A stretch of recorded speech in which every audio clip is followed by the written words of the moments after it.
The first thing I want to ask him, man, is what's this year been like for you? Because there's a lot that's happened in the sense of, you've had a career change. You've left the Northern Scot after 30 years. 30 years. 30 years. You've obviously became an author this year. You released your book and started the role at Elgin City and doing the podcast for them and all the kind of social media content plus your own and stuff. So I just kind of want to how reflecting back on it as we come to the kind of close of it. How's it feels like it must have been a bit of a whirlwind for you, but that's probably the best word to describe it. It's been wild. There's been so much happening, both professionally and personally. I've gone through a lot of things personally, but to write the book was kind of strange, because even though I've been a journalist for 36 years and I write and that's what I do, that's what I think I do best, I'd never, most of my things I've written over the years, never more than maybe say 1,000 words, or if you do a feature story, maybe 1,500, 2,000, but I mean the book ended up 30,000 words, and a lot of research and just hours spent at the keyboard. So to see it in print it was really quite cathartic, and it was quite even though I'm quite self-deprecating, I was quite proud of it. I tend not to shout from the rooftops about it, but it's been a kind of bonkers kind of year. There's been so much happening, and I suppose I mentioned this to Slinger when I was speaking to him last episode. And I guess it can relate to any form of media, whether it's stuff like this or publishing a book.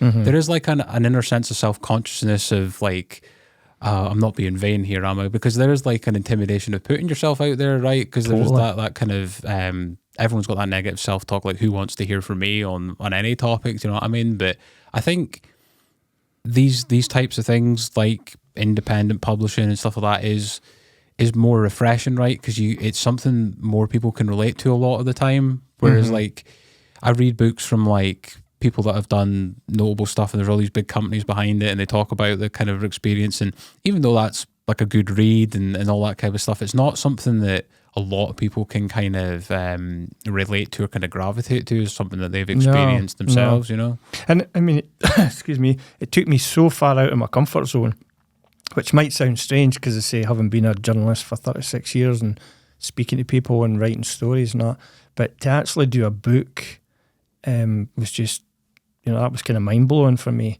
And because, I don't mind saying, I've been quite open about my mental health. I've suffered a bit from imposter syndrome for many years. I always struggled with it. Am I good enough to do this? Am I good enough to do that? And it's like you said, well, who's going to want to read my story effectively, But that's why the book didn't start off as, right, I'm going to write a book and I'm going to put my name out there and I'm going to do this and I'm going to do that. I basically just started writing because I wasn't in a great place. And writing really does help when you're struggling for whatever reason. Get your thoughts, out of here and get them down on paper. It gives you helps. A third-party perspective of it, or an objective view of it, right? Yeah, totally. A couple of years ago, I did an introduction to counselling course at college, and that stemmed from I did a training thing through, I think it was the Murray Wellbeing Hub, and I just kind of came out of a job that wasn't relevant to that field, but I worked with people that, some of the barriers that they had to what we were trying to help them might have been stuff like mental health issues and that. So I was always if I went back down that kind of career path, wanted to kind of keep on top of my knowledge or expand my kind of my awareness of it, I suppose, even though I'm someone that's also, I think everyone has, and that's not to dilute anyone's unique kind of experience of mental health, but I think that everyone does have in one way, shape or form, mental health's not something that's either good or bad, it's something that needs to be maintained, right? There's no kind of, you fix your mental health and that's the problem, you know what I mean? It's something that needs to constantly be kind of put in the priorities list of, if as well as physical health, right? And those two things link a lot of the time with stuff like exercise being good for it and that. But I think one of the things that made me do that course was there was on that kind of training day on, I think it was at the college, they had an exercise where so the I guess the person kind of chairing the training was sat in front of a whiteboard, and there was a list of all these things of reasons of why people might commit suicide, and the objective was to ask the person You pick a reason. So sometimes people may, because of this reason, are you feeling suicidal, right? And I kind of looked at it and I was like, this is not a real life scenario, like I didn't really see like the kind of point in it at the time and that. And I always kind of seen myself as someone that would ask that question, like to a friend or, to anyone. But when like it was actually time to do it, like, because there was no obligation to do it, it was a choice. And I think I was one out of two people that didn't say. And throughout that, I could feel like my heart pounding, and it kind of made me aware of like, if I can't do that in a situation where it's not, real life, how am I ever meant to do that for a friend? So that's why I kind of wanted to do that, because I wanted to kind of push my boundaries of speaking and listening and stuff like that. Do you know what I mean? So it is, I think, the world is going through like this kind of change of stigma towards mental health, especially with men, right? Where for years, like the way that we've kind of been brought up in society is you just get on with things, and I don't necessarily think that's maybe from the outside world. I think it is from like the community of men a lot of the time, right? Yeah, where a lot of lads banter and stuff. And don't get me wrong, like I don't think there's anything necessarily wrong with lads banter, but there is like sometimes a kind of like fear that your friends may kind of laugh at it or put it down or not take it seriously and stuff like that. Yeah. And I think we are in a place of where that is slowly but surely kind of changing. I think it's been chipped away. The walls kind of coming down in that respect. And I mean, I would section my life into kind of two different phases. The phase up to age 49, and then from 49 to now 56, it's kind of taken a different path, and I've become much more open about my mental health, and to the point where I'm virtually an open book, and I'm quite happy for folk to know about that, because hopefully, A, that helps me, and B, hopefully it maybe helps others as well if they see me being quite so honest about where I'm at and the challenges that I face. But you're right with mental health. It's too often folks say, "Oh, you weren't well, you had this, you were bipolar, you had that, but now you've recovered."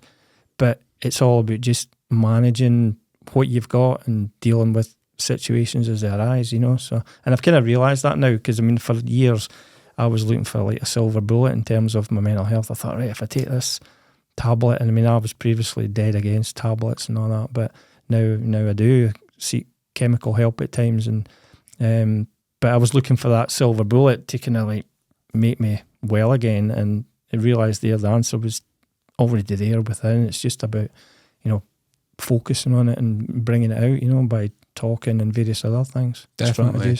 And I think for me personally, when I've ever felt really down, and this probably goes back to the kind of silver bullet effect, like there's almost like an air of desperation to kind of feel anyway better immediately. And I think that's why a lot of people will maybe turn to some destructive stuff when they are in like depression, anxiety, whatever it may be, stuff like alcohol, other substances that I've seen when I was growing up, and all that type of stuff. And to be fair, for a while, probably myself with alcohol especially was something that I'm quite a socially anxious person in busy environments, but I always felt like I needed to like mask that. I couldn't let that be known. I'm the same. I'm the same. I mean, for years I had a public persona because I was like, sports reporter at the Northern Scot, and then I was chief reporter, and then deputy editor, and then I got another job managing papers, and so I've always been out there and in public. But I mean, to a certain extent, I've had a mask on. Know that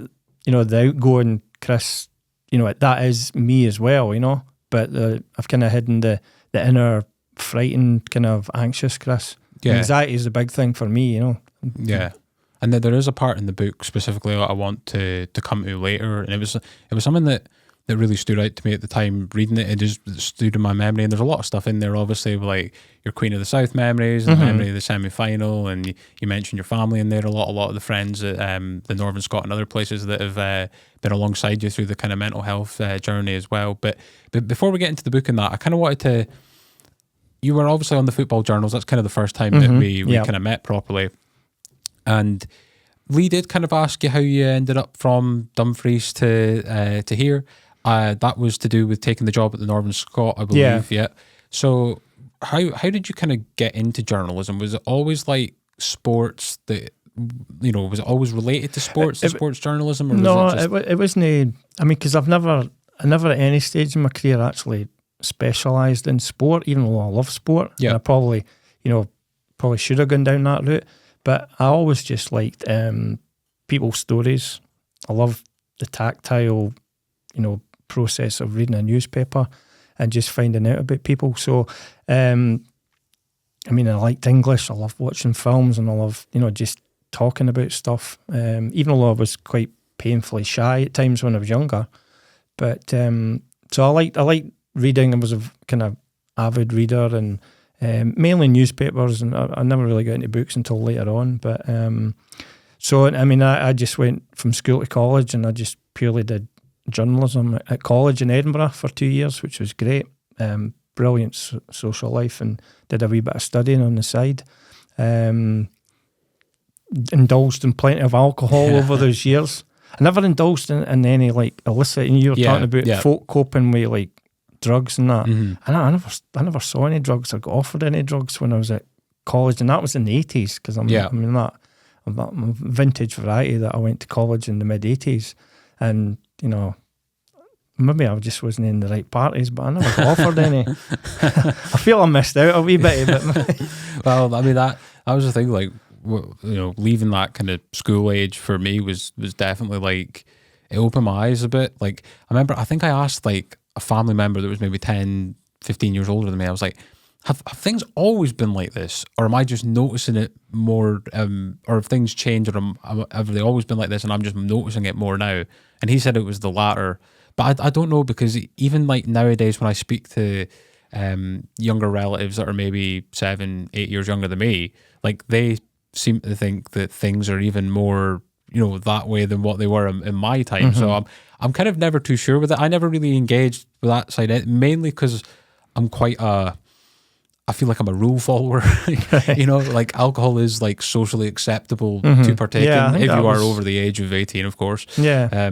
I was always a good boy growing up, and I didn't really drink till I turned 18. I was, so if you throw in being quite a good boy and being studious, and I stuck in at school, and and being shy, so I never really put myself out there. So but I did kind of when I went to college, I did kind of get into alcohol in a big way, as you do. But I think it's just, it's kind of crazy to say, but it is kind of part of student culture in the UK, isn't it? Like, there's, they even base stuff around it, like freshers and all these types of things. Freshers Week, I love Freshers Week. Yeah. When I went to Napier, well, it was just a college end, it's now a uni then, they bumped it up to a uni long after I left. But Edinburgh in the 80s was fantastic. I loved it. Yeah, I've got a couple of relatives that are there, were there for university, and they kind of said much and such the same. So when you came up, was there, for me it's interesting because like I think it's less common in Scotland. Like if it was in like America or England, where people go to different parts of the country, there's like a culture shock just because of how far away things are, and like the East Coast, West Coast in America. But for me, like I remember going into Glasgow, and being from like Murray, obviously like you notice how much more busier it is. They always say that you come back up deaf because you're in a big city for the first time. But I always remember knocking on a taxi driver's door, like to ask if he could take me to the hotel I was going, and him going, "You see that taxi front of you?" And I was like, "I beg your pardon, what you just said to me right there." So like, but I suppose it's different because like Dumfries isn't probably the biggest of cities. It's maybe not so kind of the same as Murray, but probably more in the ballpark as compared to like a bigger... It's there a million miles kind of away from the kind of town that Elgin is. Yeah, but was there any kind of like culture shock moving from there to up here? Because it is like, what, 400, 500, 200 miles? From my mum's house to my old house in Elgin, it was 254 miles. Right, okay. Because I was sad and I tripped it quite a lot, so I know exactly how far it is. And from my house in Lossiemouth now to my mum's house, it's 268 miles roughly. Oh, wow. So, no, it wasn't really a culture shock. And I'd never been further north than I had been to Dingwall many years ago. I remember going to Dingwall, and I digress, with St Cuthbert Wanderers. All right, okay. When they were in the Scottish Cup, and there was much excitement. I was at the Galloway News at that time in Castle Douglas, and I was doing sport, but I was also doing news. and we travelled up to Dingwall. I think they got annihilated 11-0, but that's because they had a night out before the game, not after the game. So anyway, so I'd been as far north as Dingwall, but I mean, really, I'd had some holidays up here with my ex-wife, Nairn direction, and you know how you are when you're in a place, it always seems really nice, and you think, oh, wouldn't it be nice, you know, if we got the chance to move up here and that, and then lo and behold, job got advertised, and I thought, yeah, let's try it, and we did, and I actually honestly thought I'd only be here for 2 or 3 years and then I'd move on somewhere else, you know, and you know, I've been here 30 years. So. Yeah, I was about to say times it by 10. Exactly. But no, it wasn't really a big culture shock. A lot of people did wonder why I was moving to the frozen north, and you're going to be hemmed in by snow all the time. And I quickly realised once I got here that wasn't the case. You know? It is like quite surprising to me as like a local how kind of popular a tourist destination that Murray actually is, because you never assume it to be. But like, for example, like I would go up for like a beer at Silver Sands, and then I would get to chatting to people that were staying like as residents, and there would be from all over the country. And I had a few friends that worked there, and one kind of told me that I think, because it's owned by Park Holidays now, I think the Silver Sands branch is like one of 2 in Scotland. And I think it was like the second biggest like intake of money in the UK for Park Holidays, which is like screams pretty much volumes about like how well like the area does for stuff like that. And even if you go as far as like Culloden Battlefield, like you feel like you've kind of went into like there's so many Americans there's so many different tourists. Like I remember I used to kind of work through in Inverness a couple of years ago, and I was outside the Eastgate Centre. I was waiting on someone, and I thought I'd quantum leap to New York because the amount of Americans that had walked. Even the Americans love their Scottish ancestry, because I mean, most Americans, if you go back maybe 2, 3, 4 generations, they have Scottish ancestry. Yeah, for sure. They do like there's a certain day in New York for it, isn't there? There's like they have like because I know like it's the same with like Irish kind of ancestry over there and stuff. I'm pretty sure they have like I can't remember the official day for it, but it happens in April, and there's bagpipes and a big parade and all that, you know, so everything's bigger in the Big Apple. Is it Tartan Day or something? I don't know. Yeah, so we'll put it down to that. Yeah, someone can fact check us in the comments. But so what your roles at the Northern Scot? Like, because obviously I would imagine you didn't just start out as an editor. That came over time. I moved up here just as a normal reporter. Did that for a few years, and then in fact I did focus on sport for a couple of years. Did exclusively the Highland League and just sport and nothing else, which I loved.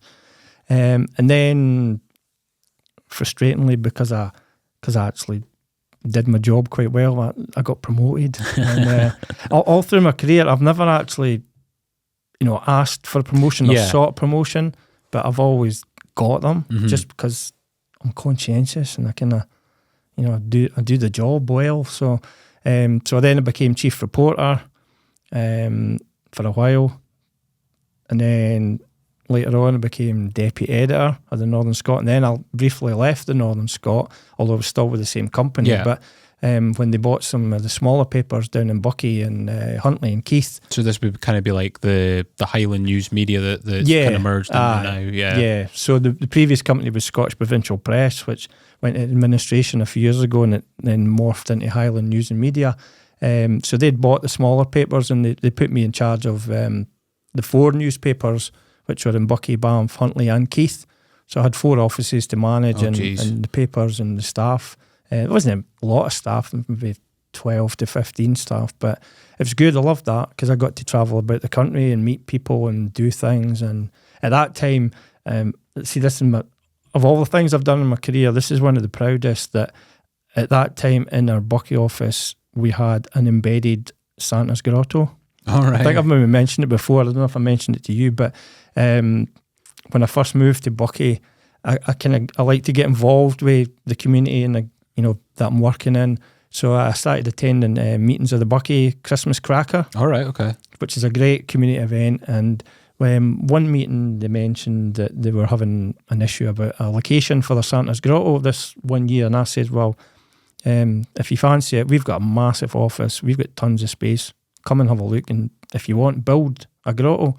And they did, and we had it for about 2 or 3 years, and the office was hoaching on the day. And we actually had one of our office staff parties inside this grotto, and it was magic. And I don't know if any other newspaper office or offices had their own Santa's grotto, but that's one of my proudest claims to fame. It's almost like the plot for like a Christmas film, isn't it? Or like an office party and stuff like that. It's stuff that like you see in like kind of like TV series and stuff like that. And you're like, oh, that can't be that. But that's cool to hear though. Like, and I've always, because for me it's interesting that the Northern Scot, or well, Highland News Media, sorry, have like multiple bases, if you know what I mean. Like I've always kind of seen Elgin as like kind of the base for Murray, just because that's where the Press and Journal's base here is, and then obviously I wouldn't say they're more Aberdeen centric, but that's where their headquarters are, right? So it is cool that like it's been able to branch out into even more localized communities. You know? It did for a number of years, and I mean,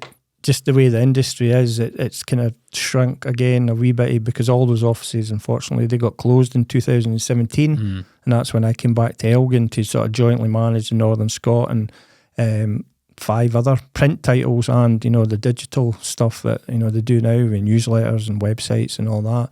So now the only physical hub is actually in Elgin. Yeah. It's kind of gone back to that. Yeah. And some of those smaller papers now have even been merged into one. So there's like 3 titles covering Bucky, Banff and Keith that now just have one single print newspaper, but they still have digital. So it's a rapidly changing landscape, journalism and local newspapers. But I did enjoy it when we had the local offices. That was good times. It really was. Yeah, and I suppose that's kind of something that I had in my head coming into this as well, is like, how has like journalism changed over this, because you've been there for like 30 years. So like obviously there's the kind of the obvious like tech and going from physical newspapers to like more of an online kind of presence and stuff like that. But is there anything like kind of subtle differences that have changed over like different eras that like would be kind of surprising to people or anything like that? I don't know about subtle differences, because a lot of them have been like massive, big changes, like sledgehammer changes. Because I mean, when I started, my first job was in 1986. 1988. Sorry, I was at college 86 to 88, and my first job was 88. And I actually started on a typewriter. I don't know how many young folk these days know what a typewriter is, but it was like a weird contraption that you pressed keys and it flipped up a metal leg and it put some ink onto a bit of paper, and then you had to do that for every letter. And goodness knows how I worked like that, but I mean that was only for a short period. I'm not that old that I worked in typewriters for any more than a few months. And then things evolved with computers. Went from a typewriter to a computer with a floppy disk. Yeah. I don't know if people work with floppy disks, but it's brilliant. You'd stick a disk in the computer, save your work, take it out, give the disk to your sub-editor, who would stick it in his computer and then work in it and then give you it back. And then it's still kind of the same now, but it's probably more like SD cards and USB drives have just gotten smaller, like kind of like the phones, right? Phones were like massive walkie-talkies, and now and it's weird that it's got so small that the way that it's genius marketing, but because phones have now got so small, the big thing is to make them bigger again. You do find that some of the phones are getting bigger and bigger, and that. And it's just, I mean, the way it's evolved is through technology, the computers, editorial systems online, that kind of thing, So it's, I mean, nowadays you can do any part of a process from anywhere in the world, I mean, even latterly before I left the Northern Scot, I mean, the papers were printed in Dundee latterly, and some of the page planning could be done in Wolverhampton, and even some of the advertising was set in India. Yeah. So it really was a global operation. Yeah, I mean, there's still local journalists producing the news in Murray and in Inverness, which is obviously the kind of parent hub. But I mean, you can do it from anywhere in the world. Printing's probably the biggest change, because economies of scale, and the Northern Scot is now part of a bigger group, which is in turn is part of an even bigger group, and based down in South England, that things like printing. So when I started at Northern Scot, I could finish work on a Thursday at lunchtime, walk down the stairs through a door, and I could see the boys loading up the printing presses. So putting your week's work onto the press, and you see it running, and then the paper's coming out. Now, obviously, that's changed, and you don't get to see that process locally, just because of where it's printed. Yeah, for sure. So I was thinking, because like when I was thinking last night, I was thinking about 30 years in journalism. I was just kind of thinking of some of the stuff that would have happened over that time, that not like global events, because I think, obviously that would, everyone would be aware of, but stuff that was like kind of big news that also affected the local area at the same time. So like, because the actual kind of catalyst for this question is, I remember when you first kind of started coming in here doing your first podcast and stuff like that, and we had the UK general election coming up, and I seen on your social media that you were at the town hall, and I take it that was to cover the result of the Murray West, because it used to just be Murray, but now they've split. Then they split up. They're confused. That's the boundary commission. They like to just change things for the sake of changing them, because I had he was actually part of Murray Mental Health for a little while, I believe. Neil Alexander, the Lib Dem candidate. Okay, aye. And I had him. Plays rugby as well. He's a good rugby player. Yeah, plays very for Murray. Good rugby player. Yeah. I had him in March, and I was kind of asking him about this, because I was like very confused as to why the constituency was being like divided up. And he said he was the candidate for Murray West, Nairnshire, and Strathspey or something like that. So I took it as like Lossy and Elgin and Bucky would be Murray East or something like that, because like Murray West sounded like Nairn and Bucky's in the east. Yeah, Bucky. Yeah, that's Elgin's in the west. Yeah, since when I've learned because I was thinking, I'm not going to be able to, like, if I wanted to vote for Neil, I'm not going to be able to vote for him, right? But then like the election came, and I seen the ballot, and then and I was like, what's going on, but so yeah, I seen you covering the outcome of the election.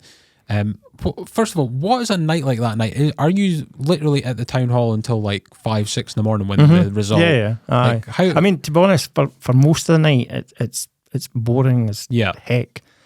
Well, I'll say boring. I mean, for people who are really massively into their politics, probably the whole night's quite exciting, but it is boring a lot because nothing's happening. There's just people counting, and counting and counting, and it takes a long time.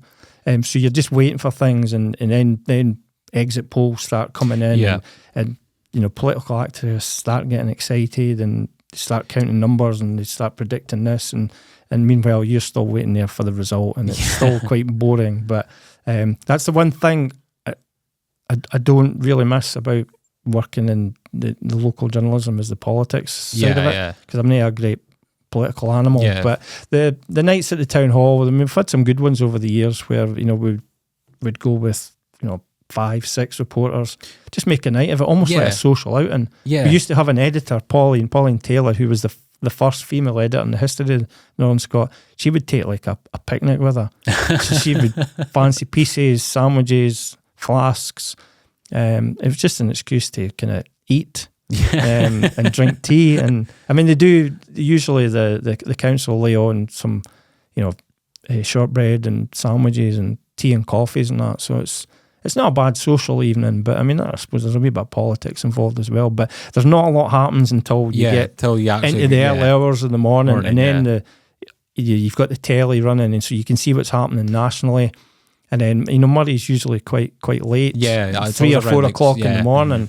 And then once the results start coming in, then it gets exciting, and then you start scurrying about interviewing people. And the last one I did before I left, I was doing some video interviews as well, because obviously that's coming to the side of it. So that was good. I enjoyed that as well. So because for me, like, I mean, I would say that I wouldn't say I'm a political. I'm not going to be like bringing banners out walking down the high street like when do we want it right now type, but I do take a very good interest in politics, because especially like how some of it's went over the last 20 years, a lot of it I find like very satirical, you know what I mean? But like for me, what I like about the coverage of the election, to use it in football terms, it feels very much like transfer deadline day, just in a different like format. Like you'll have people talking, and then someone will butt in and is like, wait, like Labour have just won Sunderland South, and everyone loses their mind. Like that's meant to be like a big deal. But Sunderland's always the first one to declare. It is. What's so special about Sunderland? I don't know. Like it very much. They must feed the counters steroids or something, because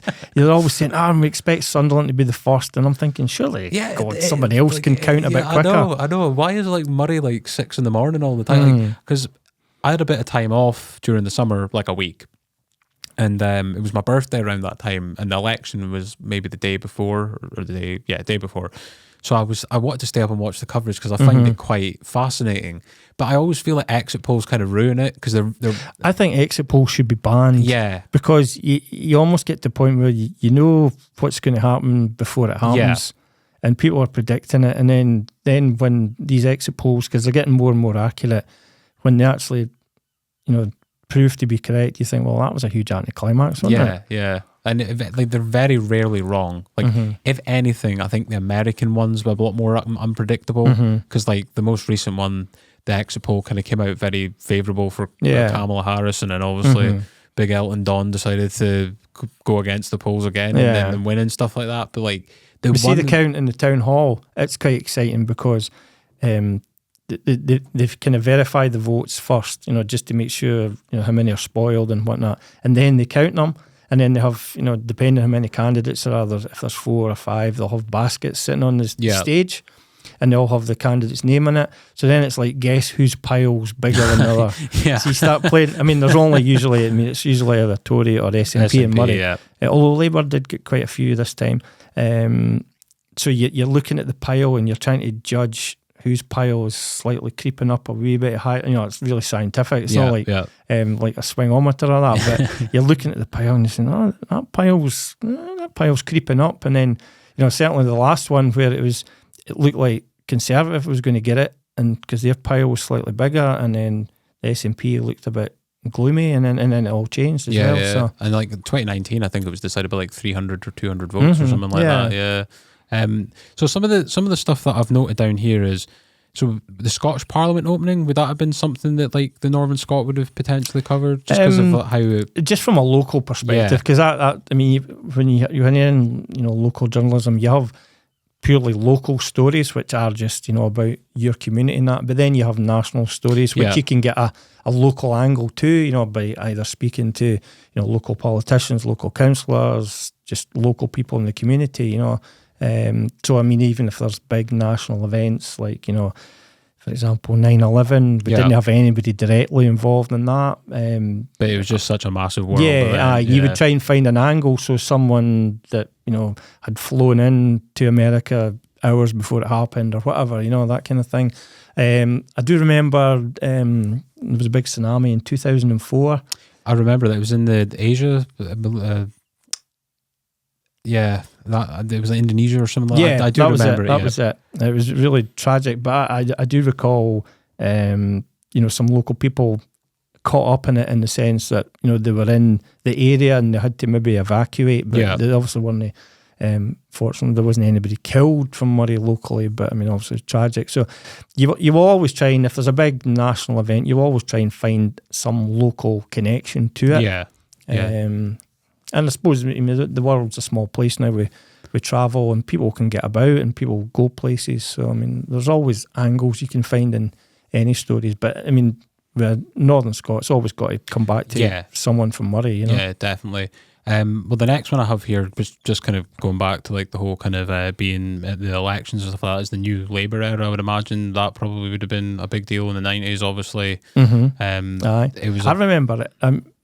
It's not really a claim to fame, because it's not really something you'd want to claim that much, but I remember interviewing Tony Blair when he was just an MP. Right. So I think we were talking about... Because a lot of people don't know that he was born in Edinburgh, so he's technically Scottish. Well, he was an MP, because at that time I was working...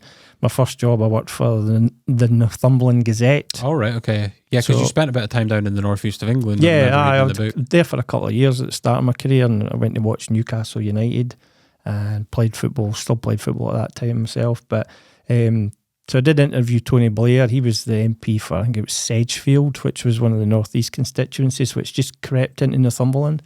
And going to interview him, I think it was about some plan for wind power or something. I can't even really remember. It wasn't that remarkable, and I can't even really remember what I asked him or talked to him, but I did meet Tony Blair before he became, obviously, famous and then maybe infamous a wee bit as well. Well, yeah, definitely. Because he was the old weapons of mass destruction. Wasn't Yes, he definitely dropped the gun on that one for sure. Like, 'cause it was quite a defining time in like Britain, really, wasn't it? Like everyone seemed to be quite annoyed with like austerity, and apart like from what because obviously I was definitely not old enough to kind of understand the concept of like the economy and you know, stuff like that. But like I always get told like under the first few years under Blair, it was like really good. It felt like stuff was just going in the right direction. And then obviously came like, you know, the 2000s and all that type of stuff. But he always came across to me, and I guess I'll just kind of follow up, you know, you mentioned that you've spoke to him. He always came across to me as someone that had like,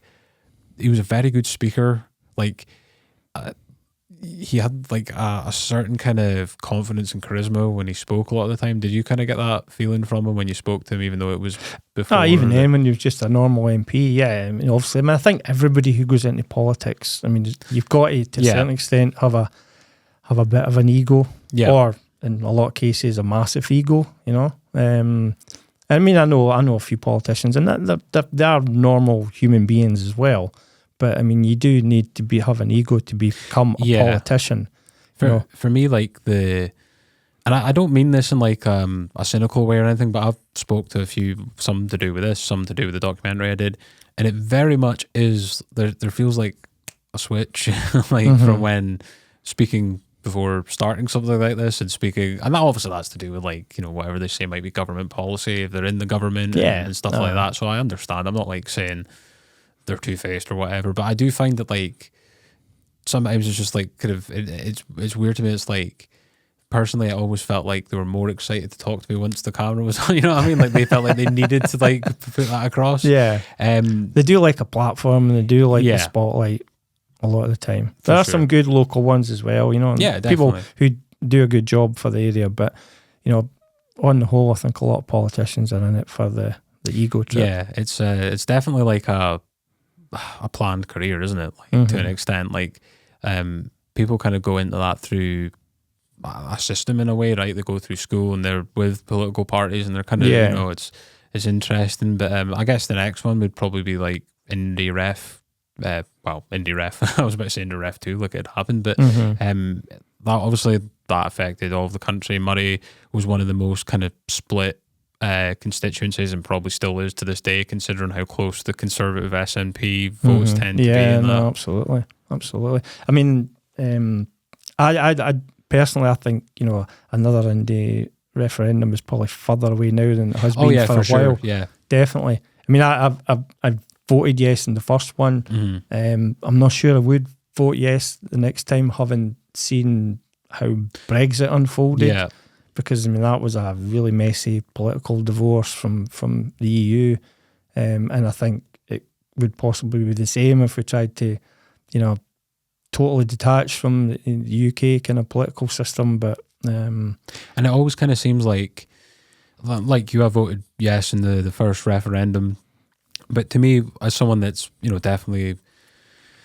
I wouldn't say that I've like changed my opinion ultimately on it, but like I think one of the things I've become more aware of is a lot of people tend to want to get something done before actually having a structure of how it's actually going to work in place, and just like how a lot of things have went for the party that would be capable of making it happen the last couple of years. I've definitely lost like a bit of trust in that kind of you know. But funnily enough, the next one would be Brexit. So what was it like covering that? Because obviously again, it's something that Murray had a big kind of vested interest in, you know, farms and fishing and all that type of stuff. Totally. You know? And again, you know, SNP and Conservative and Murray, they've been the two strongest parties over many decades, so they were on opposite sides of the fence there. So it did provide some good debate locally about, you know, what the impact might be, and, you know, was it a good thing or a bad thing? So the Brexit, I just think Brexit nationally was a kind of car crash. For me, it's to see it actually happening. Like the biggest change that I notice is like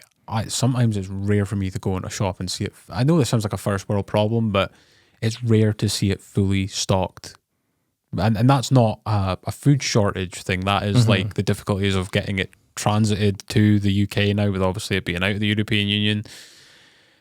That is something that like obviously it took a while for it to actually be seen, because obviously there was the whole 5-6 year period of like deadlock with trying to actually get it through, and then it takes a bit of time, I suppose, for laws to be implemented and that after leaving and that. But I think it's mad to think it's nearly 10 years ago since like the vote actually happened. Like, it feels like it's just kind of flown by that, and a lot of that is because we had the whole Theresa May era, couldn't get anything agreed, and then Boris Johnson kind of came in. And, I remember the digger thing and the blocks and get Brexit done, and then he said that he had a deal, and then it took till COVID to happen. I remember this. I brought this up multiple times. It was Christmas Eve 2020, which was a really bad time for everyone, because they just cancelled 5 days of freedom because of the situation with the coronavirus at the time. But I remember he stood there with like the documents of this deal that he got done, and I think he said something along the lines of, "I've got the fish, now time for the sprouts," or something like that. And I was like, what is going on?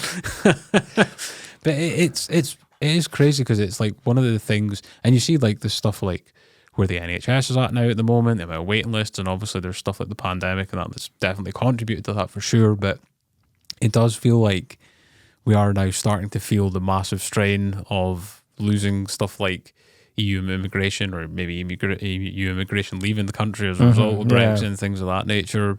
But yeah, and then I guess the last one I've got, which is definitely a local one and probably one of the biggest local stories of the last 20 years, is the battle to keep the base open, the RAF closure. I mean, that was very local but also national at the same time.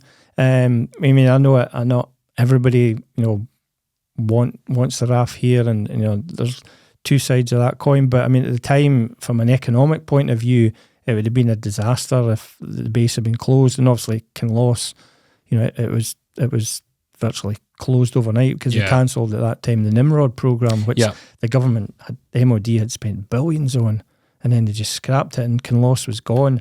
So at that point, people were worrying, because I mean, Lossy now employs 3,500-4,000 people. We know service and civvies. So whatever your opinion of the RAF, and I mean, there's different opinions, but they are a big employer locally. Of course, and there's a lot of spend comes into the area, so that would have been a massive one. And the Northern Scot, the editor at the time, Mike Collins, he was really keen to kind of mount a campaign and for the paper to be seen to not lead in it, but certainly be at the forefront of it. Which it was. And then as a chief reporter at the time, I wrote most of the stories and had to cover all the issues and that. So I mean that was exciting. Terms of, did you cover the march that ended up at Grant Park? There was a few marches. So there was one through Lossy, and and Carol Ralph on the community council here in Lossy. She was one of the speakers, and it did end up at Grant Park. It was probably the biggest crowd at Grant Park for years. I don't know if I've had one as big since the days of Fraser Kellis, like, but because I remember Salmon speaking there. Because I was viewing this from my my favourite spot of not having to pay to watch a game through the wind bushes. You're one of those people. I was as a kid. I was, but as an adult, I fully pay for every game that I go to now, cool. and a pie and a hot chocolate to make up for the games that I maybe didn't pay for. But I remember, I think I was quite young. I think I must have been about 13, 14 around the time that happened.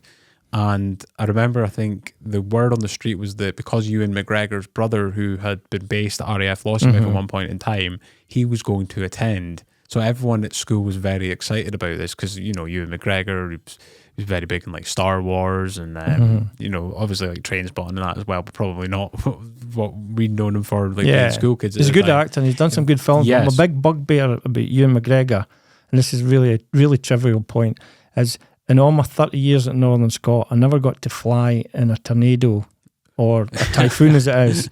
And Ewan McGregor, because obviously his brother was a pilot and he's a big film star, he got to go up in one of the tornadoes. Luxury, but I think he ended up like giving a letter, which was quite disappointing to the crowd that had turned up. That I kind of feel like they knew that in advance and thought, let's let this rumour and more people will turn up. But I suppose as well, like it's interesting because when me and Lee were like doing this podcast, like quite real, like getting guests on, and it was, we've kind of had the same kind of battle trying to get Kevin McKidd here. Okay. And it actually started out as a joke to begin with. So a local restaurant Kevin McKidd was back, and anytime Kevin McKidd's back, because he's a big Hollywood actor, the area goes nuts. Do you know what I mean? Like, there's people like, I've just seen him in the Pancake Place. Do you know what I mean? Like, people lose their mind over stuff like this. And a local restaurant, I must have seen that he was back in the local area and said, if you come down, we'll give you a free meal. Now, Kevin McKidd is 100% a millionaire. Doesn't need free meals. Does not need a free meal. So I put out in response, it was a bit tongue-in-cheek, saying, if you come and do our podcast, we'll also give you free food. And that was meant to be a joke. Do you know what I mean? But people were like, oh, it'd be great to get him on and that. And it got to the point where, like, this could maybe happen, you know what I mean? And it would be, great to speak to someone like that. Not even about their career, just... have you reached out to him? Have you had contact from him? So of any sort? On his website, it lists his agent, and I emailed him multiple times and never got back to me. And then I found out that information was for his WME agent that left 6 years ago. Okay. So I would hope that the fan site would like to update that information in a period of time. But yeah, I've tried to reach out a few times in multiple ways. It's got to the point where like his family members have been tagged in the posts, and people are like, "That's who you need to get in touch with." I don't want to do that. Like, they probably get enough kind of like, what's Kevin like and stuff, and I would like to do it through like a proper channel. Like, if someone wanted to reach out on his side and let me know how that could happen, that would be great. But for me, like, I would just like to ask him, like, I seen him on like one of these talk shows in America, and I'm not so much interested in talking about his career because I think everyone is very aware of what he's been in and what he's accomplished and all that. I would just love to like ask him, like, if he ever thinks about trying to explain the concept of Les Murray to like one of these big like American talk show hosts, because I would love to see it. But yeah, like we're still kind of it's gotten to the point where I've just put memes out recently of like Albert Einstein saying like, I don't know what weapons World War III will be fought with, but give him, it's just stupid stuff like that. Like, it's a bit tongue in cheek, but we'll see if we can get him. I'm not saying I carry any influence, and I don't have his phone number in my phone. I don't have that contact, but I'll see if I can help you get Kevin McKidd. Awesome. That would be... I seen that he did a story with the Press and Journal recently, so I was hoping Sean McAngus could put a word in for me. But definitely. You've got to use all the contacts you've got. Yeah, definitely. In technology, you could do it over Zoom from wherever you live. For sure. Is it Los Angeles? I would imagine so. That's where all the actors and that are. But on a serious note, Sean McAngus helped me get my passport, because when you're applying for I had to renew my passport, and they give you someone that you can't be related to and stuff, and then a list of jobs that like meet the field, and I'm like, this is like impossible. And it got to the point where I was like, well, Sean McAngus was on here a couple of months ago. I wonder if he would like. So I literally texted him, and he was good enough that he did that for me. So I appreciate that, because it helped me set up my HMRC and stuff like that, which I need for the business. But or at least verify or what it was at the time. Yeah. But anyway, we'll get on to some mental health stuff, because obviously the book surrounds a lot about obviously football and your kind of mental health journey and your thoughts on mental health and stuff like that. So the portion of the book that I want to bring up is I remember reading this. So I got the book at your book launch was around June the 1st, Champions League night. Yes. That was deliberately, I planned it for the Champions League night, because they did it at Elgin City, which was kind of them to give me the facilities for the evening. And I thought I want it in a football night. So Champions League, and then obviously we got to watch the football. So it was good. It was a good night. Yeah, and so in the following days, I think because I think you were talking to me about starting a podcast for Euros at that point anyway. So I started reading the book, because I like to keep up to. I like to have a book to read, right? But sometimes my book collection, I order 5 off of Amazon at one time, and I don't know what to read first, and they end up none of them getting read for like a month. I've had books for years that I still haven't even picked them up.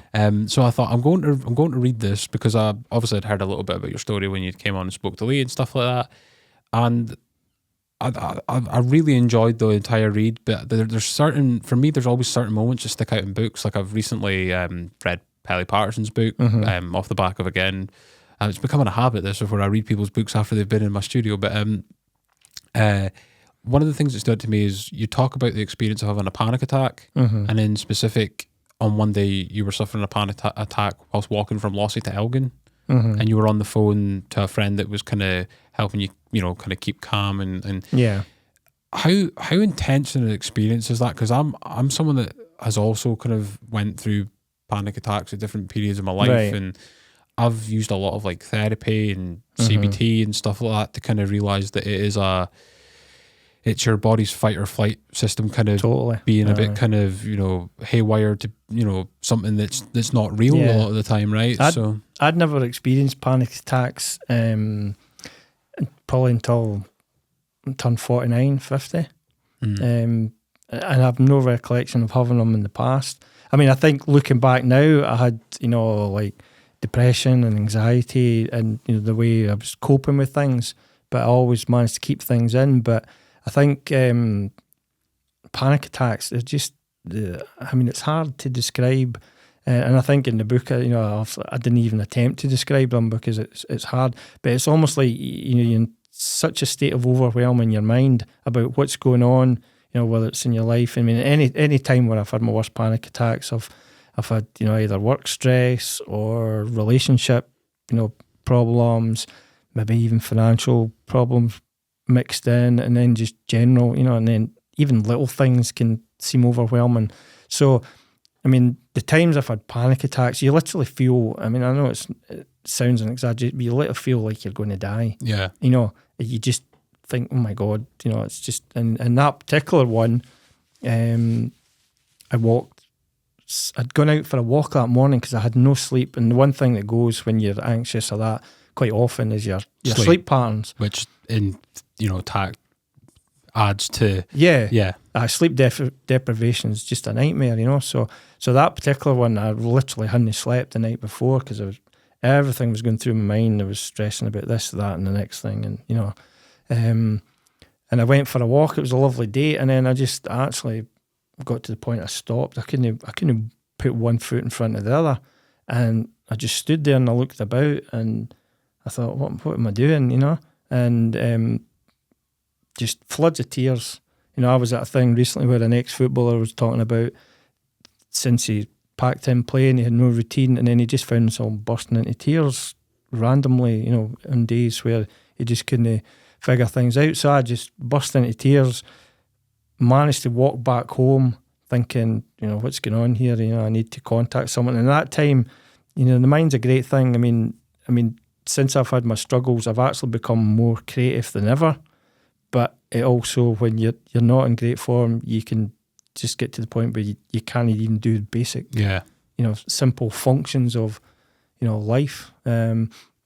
So I got back home, taking some tablets and it wasn't an overdose because it took a minimal amount, but I took enough to then suddenly massive pain in my chest, and then I just started walking. And I thought, what the hell am I doing? And then you start, messaging people.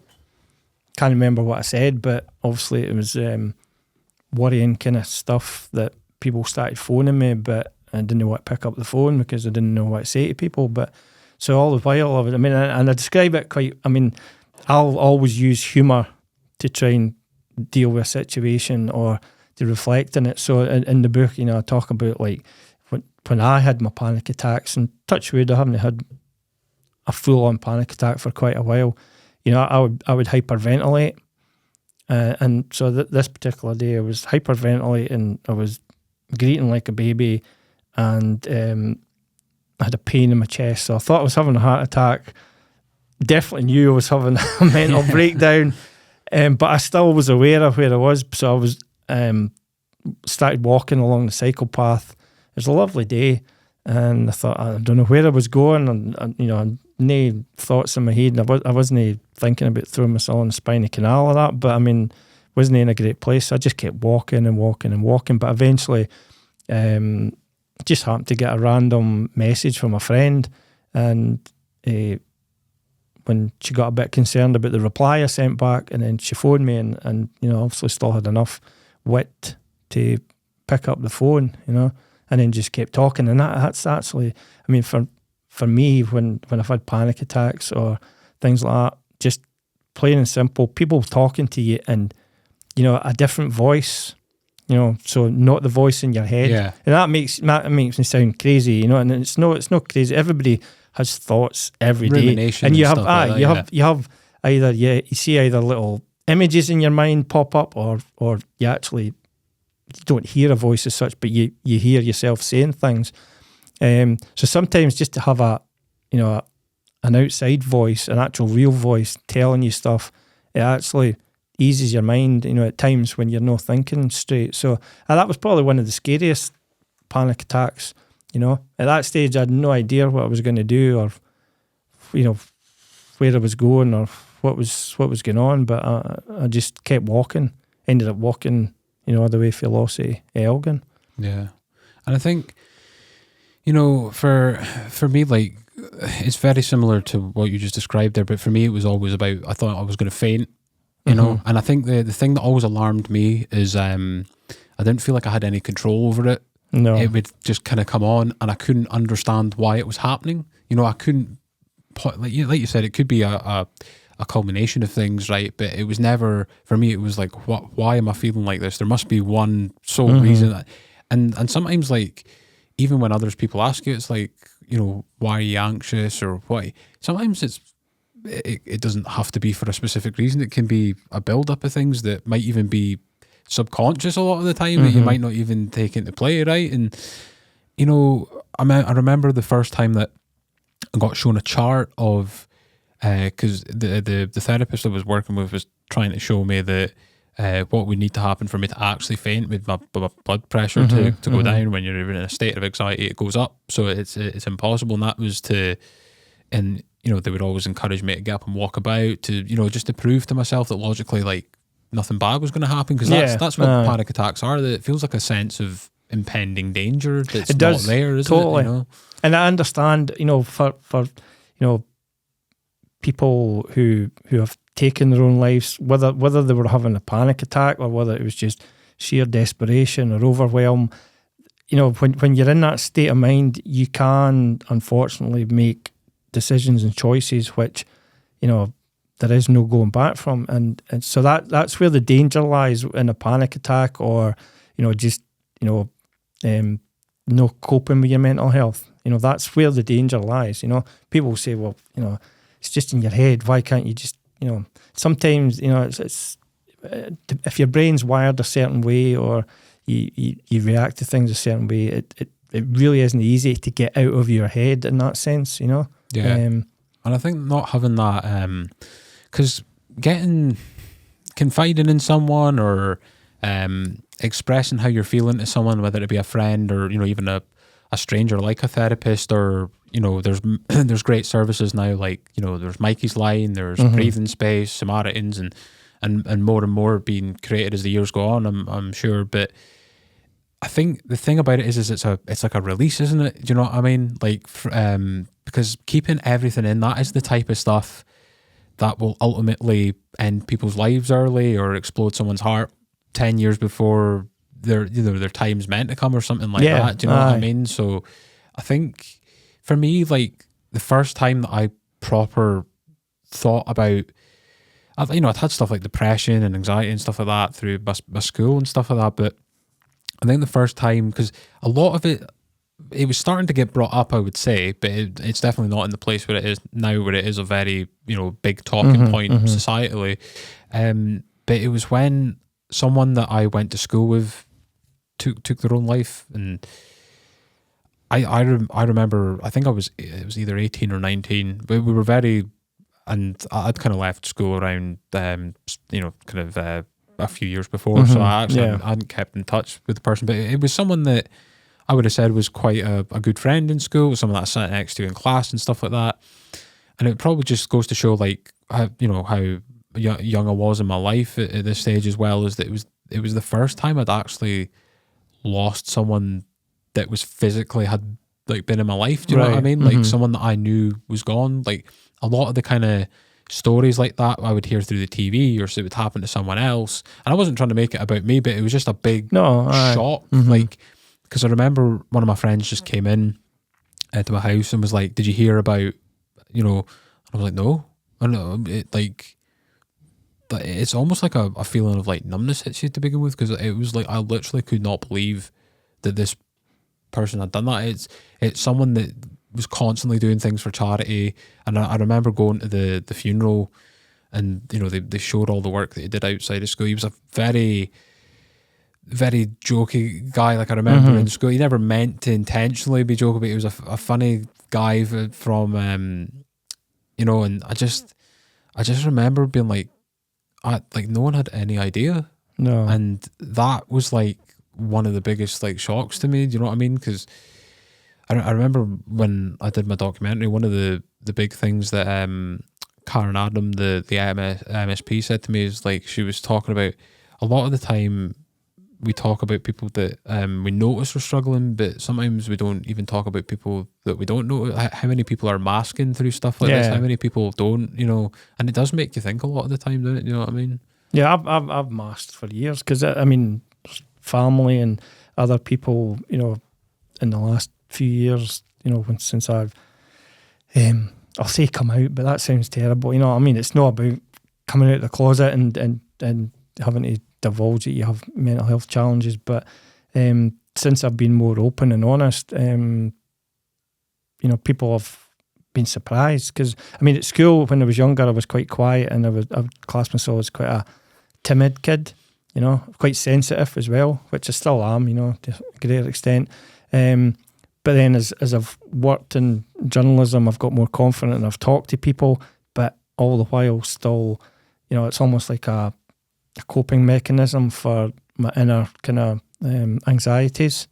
And that's why, I mean, perversely, certainly in the last few years and definitely since I've left journalism, I don't watch the news in the morning and I very rarely watch it at night. Yeah. I mean, I know what's going on in the world because you see it everywhere. It's impossible to avoid, you know, it's on your phone, it's there. So I know what's going on. So it's not like I'm being, you know, naive and I'm trying to blank out what's happening. But I can find, you know, if I sit and watch what's going on, you know, across the world, the war, for the well-being, war in Ukraine, genocide in Gaza, and you know, all that kind of stuff, it can bring you down, you know. And that's not to say you can ignore it, but you know, you just need to watch how it impacts on you.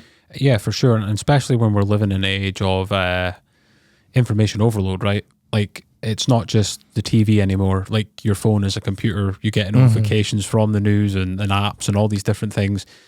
And a lot of it is poison for well-being. You know what I mean? Like, totally. And I think that's a great expression. I've never heard that. I mean, like, for me, it was more evident than ever when the first lockdown happened, because more people were, well, no one could leave their house. Everyone was kind of forced. I mean, you could go out for a walk or whatever, but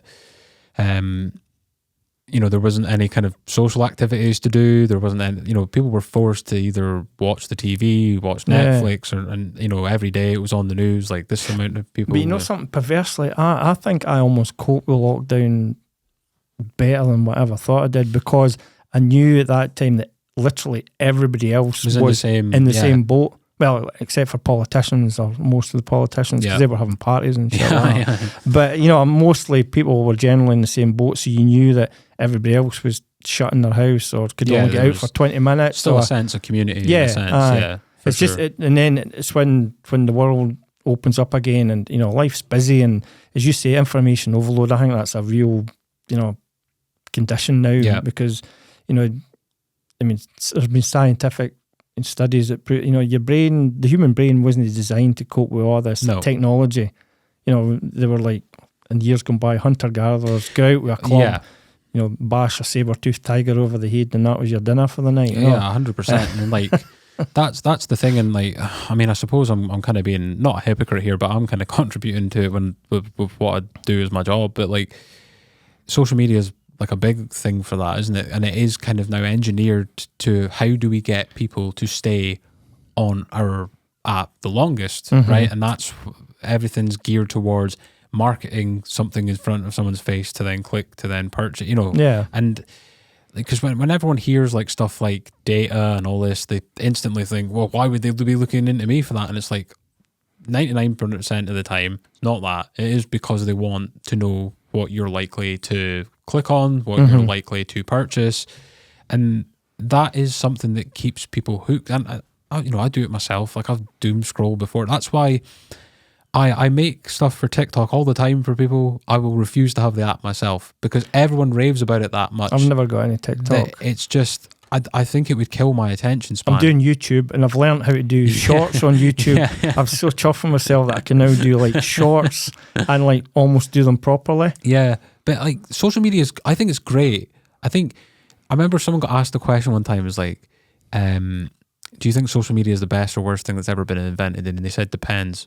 I think it's both. Yeah, it's because both. For recently, because you know what I'm doing a lot of the time is when I'm working, I'm sitting down or stationary, standing and that. When I've had a bit of free time, I've been going out taking photographs, which is something that I've just been trying to learn. It's like a hobby most of the time. And going up the woods, again, I'll turn my phone off when I do it. I'm working with a camera, so I do have a bit of technology, but at least it's not connected to the internet. Yeah. Like, I would be starting getting suspicious of like the BBC News started popping up on my Lumix S5. I would have questions then, but that is like, you take for granted how important like just going for a walk in nature and stuff like that is a lot of the time. Do you know what I mean? Especially in the 100 miles an hour environment that we live in now. Yeah, totally. And sometimes if you just go out and just stop and just listen to the noises round about you, you know. I mean, I'm not always good at going walking because I didn't like going walking on my own. Yeah. But, you know, because that sometimes gives you more time to think. Yeah. But I get that, you know, you should maybe step out into nature and, you know. But you keep yourself active. You do the park runs. You've got... I do too much at times. Yeah. But I know why I do it is keep myself busy. Yeah. But it's not that I'm avoiding stuff, but I'm not very good at like almost me time, alone time. Because I was the Murray Men Talk, because I had Scotty Russell, you know Scotty in the Murray Men Talk, and I had him on the podcast, which is about mental health and that. And you know, I was chatting to some of these boys, and somebody said to me, she says, you know, doing alone time is actually quite a craft in itself. Yeah. And it's not the easiest thing in the world. So for most of my life, I was in a family dynamic. Then I wasn't, for whatever reasons I'll not go into. But I mean, so then I was on my own, and for the last few years I've been, in and out of relationships or friendships and things like that. And I have a lot of people in my life, but it ultimately comes back to being, alone time. So that's what you need to manage, So yeah, for sure. And I think there's a balance we're all trying to find throughout our life with that. I would say, Murray Mental Health. I know you're obviously one of the squad members there, one of 50 that have turned up to the kickabouts now over the course of what Matty, Steve, and Phil have kind of created there. I know how obviously you kind of got involved. You did a story on them. I simply like how I don't think people realize just what these guys like have achieved. Like obviously the charity games and that are one thing, and that's great. And Slinger mentioned last time it was actually your idea or suggestion to be like, you ever thought about becoming a charity side? And the success of what they've done with that, they've been, obviously you were part of the squad that went to Ireland to I'm trying to remember Felicon Fathers, there we go. I was listening. I was actually screaming at the podcast when you were, how do you pronounce that? And I was saying it's Felicon, because I remember speaking to one of the guys that organised, and he told me Felicon, because I'd been saying Felicane or Felicane or whatever, but it's Felicon Fathers. But he was telling me there was like 2 ex-pros or something in the team. Yeah, they were good. They were shit hot. But obviously, like they have a great cause for what they do as well, bereaved fathers, and that. But these are just like, Colin Hendry was at the last one. I was trying to think who the 2 managers were. Uni was one of them, and Uni and Paul Lynch was all. Paul. Yeah, no, it's really, they've created a monster, but a monster in the nicest possible sense. Yeah. Not a scary monster, like, the big purple monster out of Monsters Inc. He was quite a friendly monster. I don't know his name, but, that kind of monster. And it's really, it's wonderful. And I don't think Matty, Phil and Steve, truly realise what they've created, but it's like a community they've created. And now there's an offshoot, there's Team Talk, which is, going to be fortnightly. I think it's like a chat session. Yeah. So boys can go along, talk about football, talk about what's bothering them, just shared experiences. So there's so many of these groups now, like Murray Men Talk, There's a changing room, which I go to Elgin City, which, so there's all these kind of things. But Murray Mental Health Football Club is just fab. Yeah. I think I said to Slinger last time that I think the best thing that it, like you mentioned, it's created a community, but I'll probably go further than that, say it's probably also inspired like a new cult. Like you're saying, there's more of these groups coming up now, and you've got to think with what Matty, Phil and Steve have done, because like I know people might say, 50 people, but like you don't understand how big that is in the grand scheme of things. That could be 50 guys that if they didn't have that, who knows what maybe the out, you know what I mean? Yeah. Like, and obviously like they're connected with the likes of Mikey's Line and stuff like that as well. So if people are maybe having like a really bad time, there's obviously that outlet of help more geared towards talking about, and I think I think me and Slinger said it is like a kind of more easing into being able to talk about, because they thought about starting a talk club, but we discussed that can be quite an intimidating prospect. A bunch of guys are thinking that they're meeting up, and the main reason they're meeting up, so what they have done is incredible, as well as obviously the money they've raised for charity. Some of the people that they've got to play in the games, like I know Colin Hendry was at one. I believe Johnny Hayes was meant to play in that. He was game. he couldn't make it, but he sent a message. So like it's incredible what they've done, and like they're a great group of lads. Like obviously I've met Slinger a bunch of times. Steve's been on your podcast and Lee's recently, and Phil was in when Slinger and that did the football journals. So yeah, like you tip your hat to people like that, because it's people that have went and like took the initiative on something, you know what I mean, for an incredible cause. Great lads. I mean, and those three and some of the other boys at Murray Mental Health, I would class them as among my best friends now. You know what I mean? Definitely. So I mean, it's amazing. Sometimes you dip in and dip out, and with my changing jobs, I haven't been to that many kickabouts recently. Although there's one tonight down at the Lossy Astro, which is a wee offshoot. It's just a kind of separate group that are going for a kickabout, so I'll go to that tonight, rather than sitting on my backside on the couch watching some trash TV, But like you've had a lot of the guys on your personal podcast and that, a lot of the squad, and so there's some absolute characters there as well. Craig Uni being the main one. Uni's brilliant. He's been on twice. Yes, he can talk, but he talks good. Yeah, no, definitely. He likes to laugh in the comment section as well, as he likes to remind me constantly. Yeah. I put my 3 camera setup the other night, and he's like that to make sure everyone's got their eyes open when you're taking photos, and I leave it out. But see, a lot of these guys, they would never have imagined going on and talking about stuff. And I mean, I would never have imagined about talking about stuff. But see, when they come on, the confidence and the way they open up, others have talked about, their struggle with alcoholism and homelessness and suicide attempts when they were younger, and depression, and, losing people, whether that's, loss of a loved one or the loss of a relationship, or, and it's amazing how some of them open up. I mean, even I'll tell you a quick story that how even spending a couple of minutes talking to someone can open up. I before I left the Northern Scot, I actually got invited to go and give a talk to Forest Rotary Club, and just about my career. But obviously, they said bring some of your books along, and I managed to flog 5 books that day, so that was cool. But there was a German visitor there. I think he was from Berlin, if memory serves me right. Forgotten his name, so apologies.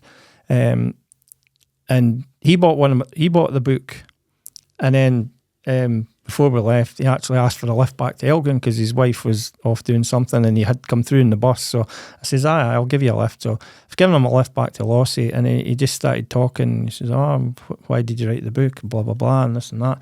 And before you know it, I was talking to this stranger from Germany who'd only met 10 minutes ago about burnout and how he was affected by burnout, and it was good to have an outlet, and he said talking was the best thing for him. And so I was only in that German Rotarian tourist life for like an hour and a half, and we were talking about mental health, and I haven't seen him or spoke to him since, but so even that, you can just connect with people. Yeah, I mean, you just took the word out of my wife. Their connection, isn't it? And I think one of the best things about, from a personal point of view, one of the best things about talking is, we discussed it's obviously a massive relief and stuff like that, and takes a weight off your shoulders. But I think an external benefit of it is it encourages other people to join the conversation.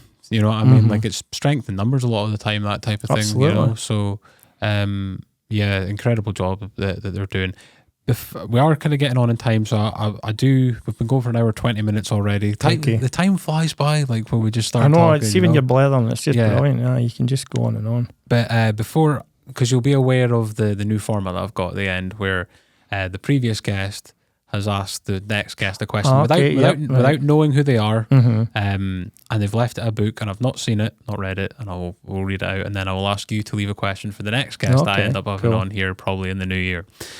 So let's talk about Elgin City. Obviously, you've joined the media team there since 6 months ago, really, was it? The summer? Yeah, just in the summer, yeah. So, like, your role at Elgin City, now that you kind of have the entire experience of the last 6 months, what's it been like being proper behind the scenes? I know, obviously, you would have worked with Elgin City in your time in the Northern Scot, but this is geared towards, you've built relationships with Stefan, Alan Murray, obviously the chairman, you had interviews with him, the ladies team, and you couldn't have picked a better season to kind of come on board. No, it's been a great season to join, part of it. I mean, as you say, I've covered it for years, and I've covered the ups and the downs and some more of the downs and other downs. So there's not been too many ups, but no, it's been a fantastic season so far. Long may it continue, and it's been absolutely brilliant to be involved. Even just, purely from a selfish point of view, just the creative process. Yeah. Getting excited to be part of a football team, but it's not just about the product on the pitch. So when I go there, one of the things I like to do is getting into my own kind of filming, and with my gimbal's becoming some stuff of legend, and double entendres as well. But I've got a gimbal, best toy I've ever bought in my life. I love it.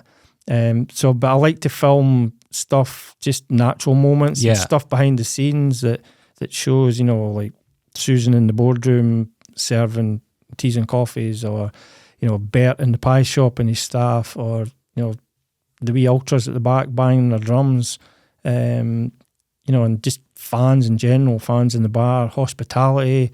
So it's more than just about what's on the pitch. Because this is like the infrastructure that all makes a difference within inside the club. Like obviously the reports and the results, plaudits to Stefan and Alan, obviously, like, they're doing an absolute amazing job. Like, no one could have foreseen the cup run, or being challenging for that league title as hard as they are at the moment. And then in the women's side of things, Mo Morrison and through the last 16 of the Scottish Cup, some guy called Lee that I've never met before. They're doing okay apparently. But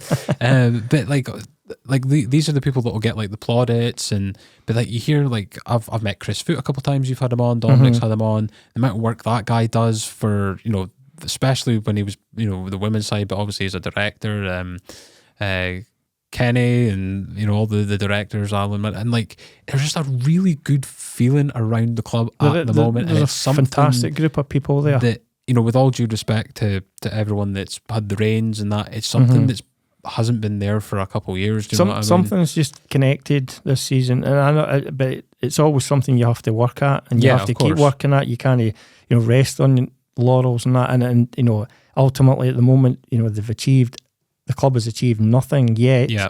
But I mean, there's a fantastic group of people there behind the scenes. Some volunteers, some paid staff, paid players, or unpaid players, but. There's a really good buzz, and it's just giving everybody a right lift. And just from from a purely selfish point of view, I'm loving being part of that and able to, develop my skills. Even at my age of 56, I'm learning new skills every day, every week, and every game I go to. So it's really fun, and it's really great to be involved with.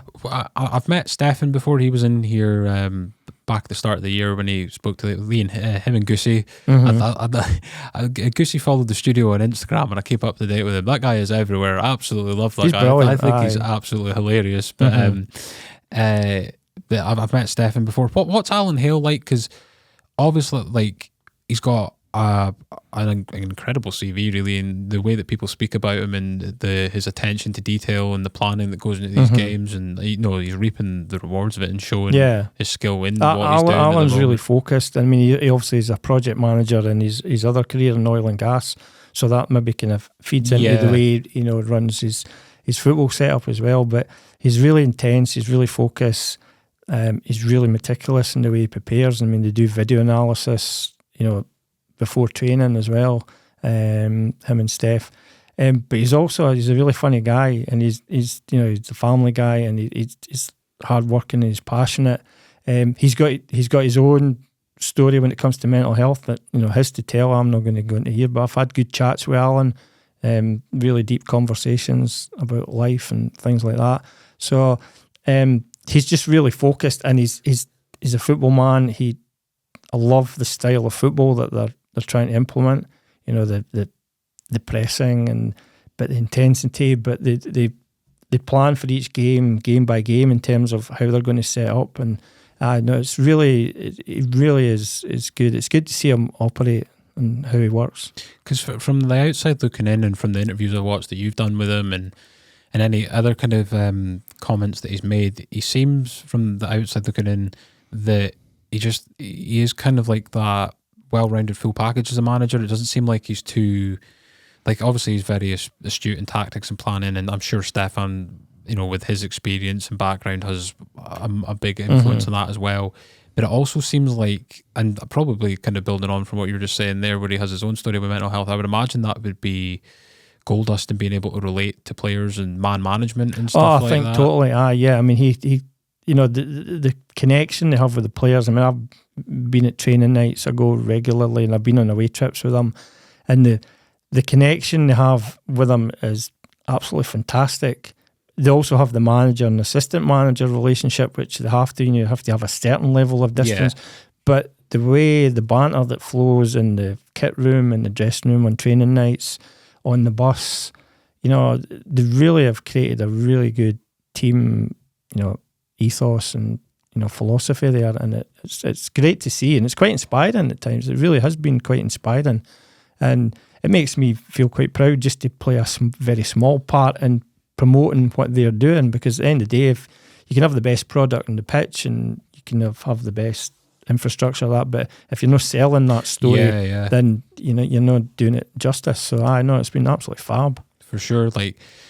I remember me and Lee were speaking after Stefan was in March, and like I said to Slinger, I try and zone in on what I'm doing a lot of the time, because when Alan Main was in last year, people were like, "Oh, what was Alan Main like?" And I'm like, just a regular guy. Do you know what I mean? I try not to get in my own head oh, this person's coming in, because I feel like it'll take me away from what I'm doing. But there is I mentioned your conversation with Jason was something that I really enjoyed listening to, just like you said, with how much he kind of opened up on that, and how kind of inspiring a story that is of where he was and where he is now.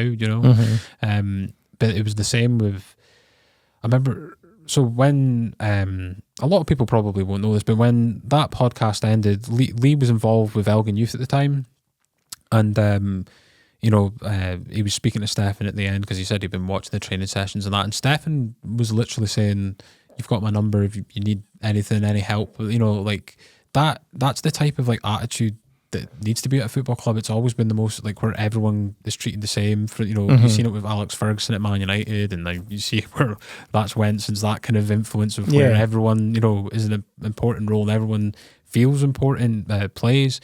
But I remember saying to Lee that just hearing him talk, the charisma, the ambition, and the vision, it just felt like he knew what he was talking about. It's probably the wrong word, but Stefan and that feel like they have a certain swagger to them that I think Elgin need to go. Totally, but it's not an arrogant swagger. It's a very confident swagger. But they've brought a level of professionalism, but also fun to the setup. And I mean, their training sessions are really, they're intense, but they're really focused as well, and they're diverse, and they do different things. And they've got a real, and they obviously click together as well, as a partnership. 100%. So, I mean, it has been. I mean, I've heard team talks in the dressing room as well before games, and they really have brought that group together, and they've really created a tight knit squad there, and an incredible collection of players at the moment as well. Like Jack, I know he's kind of getting mentioned everywhere, but Jack Murray, I mean, that is some player. Like we had Lee had one of his teammates from Bucky last season on talking about he had 26 goals from centre back. 26 goals. I mean, he's banging a few in this year. Still Elgin's top scorer at the moment. Yeah. He's got 6 this season, but although he's out suspended, for the game at the weekend, and they've got a really tight squad, but injury kind of problems at the moment and stuff like that. Shitload of them are injured at the moment, which they haven't got their injury problems to seek. It's just wild.